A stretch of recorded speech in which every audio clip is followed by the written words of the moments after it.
বিষমদের রমরমা। আরো একবার বিষমদ বিপত্তি নীতিশ কুমারের বিহারে। ফের বিষমদে প্রাণ গেল 7 জনের। প্রাণহানি আরো বাড়তে পারে বলে খবর। তদন্তে বিশেষ টিম গঠন করে বিহারের চম্পারণ পুলিশ। আগামী 24 ঘন্টার মধ্যে তদন্ত রিপোর্ট জমা দেবে তদন্তকারী টিম। ফের একবার বিষমদে অঘটন সংঘটিত হলো নীতিশের রাজ্য বিহারে। এবার 5 দিনে 7 জনের শোকাবহ মৃত্যু ঘটেছে। মৃতের সংখ্যা আরো বাড়তে পারে বলে খবর রয়েছে। মদ নিষিদ্ধ বিহার রাজ্যে আইনি বাধায় চোরাপথে আমদানির কিন্তু অন্ত নেই, যার ফল হচ্ছে ভয়াবহ। এবার বিহারের চম্পারণ জেলায় বিষমদ খেয়ে মৃত্যু হয়েছে 7 জনের। এই তথ্য প্রকাশ্যে এনেছে নীতিশের প্রশাসন। বিষমদের জেরে এই মৃত্যু নাকি ঘটনার পেছনে অন্য কোনো রহস্য রয়েছে তা জানতে উচ্চ পর্যায়ে তদন্তের নির্দেশ দেওয়া হয়েছে।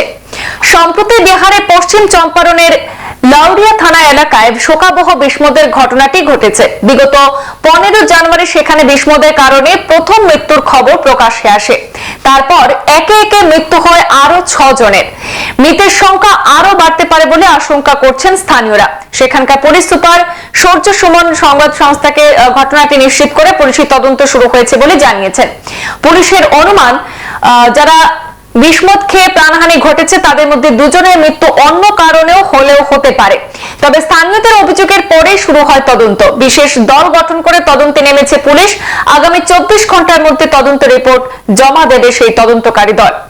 উল্লেখ্য, 2016 সাল থেকে বিহারে মদ নিষিদ্ধ রয়েছে, অথচ সেই রাজ্যে অতীতে বারবার বিষমদের কারণে মৃত্যুর ঘটনা প্রকাশ্যে এসেছে। গত বছরের অক্টোবর মাসে বিহারের সিওয়ান এবং সারন জেলায় বিষমদের কারণে অন্তত 35 জনের মৃত্যু হয়েছিল। এর মধ্যে শুধু সিওয়ানেই মৃত্যু হয়েছে 28 জনের। 2 জেলা মিলিয়ে আশঙ্কাজনক অবস্থায় বহু মানুষকে সিওয়ান, সারন এবং পাটনার বিভিন্ন হাসপাতালে ভর্তি করানো হয়েছিল। চম্পারণে ঘটনাটিও বিহার সরকারের দৃষ্টিগোচর হয়েছে। মুখ্যমন্ত্রী নীতিশ কুমার ঘটনাটি পুঙ্খানুপুঙ্খ তদন্তের নির্দেশ দিয়েছেন বলে খবর।